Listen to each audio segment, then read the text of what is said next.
Here's a USMLE-style question about chlamydia's resistance to beta-lactam antibiotics. Question.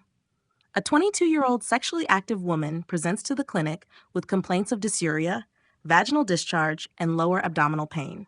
A urine sample is sent for analysis, and the gram stain reveals no organisms, but a nucleic acid amplification test is positive for Chlamydia trachomatis. The physician prescribes doxycycline as this is the preferred treatment for chlamydia infections. The patient inquires about using a beta-lactam antibiotic, such as amoxicillin, to treat her infection, as she has heard of their effectiveness for other bacterial infections. Which of the following is the most likely explanation for the ineffectiveness of beta-lactam antibiotics against Chlamydia trachomatis? A. Chlamydia lacks a cell wall. B. Chlamydia produces beta-lactamase enzymes. C. Chlamydia has an impermeable outer membrane. D. Chlamydia lacks ribosomal RNA. E. Chlamydia is an anaerobic bacterium. Answer. A. Chlamydia lacks a cell wall. Explanation.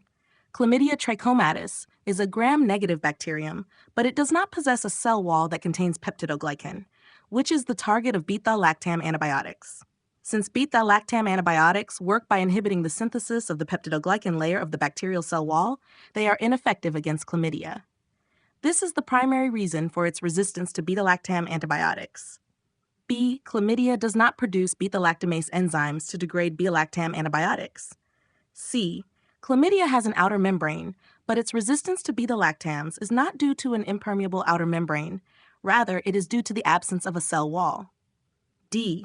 Chlamydia has ribosomal RNA, and it relies on protein synthesis for growth, but its resistance to beta-lactam antibiotics is unrelated to ribosomal RNA. Chlamydia is an aerobic bacterium, not an anaerobic one. Its resistance to beta-lactams is not related to its oxygen requirements. The lack of a cell wall is the key factor in chlamydia's resistance to beta-lactam antibiotics.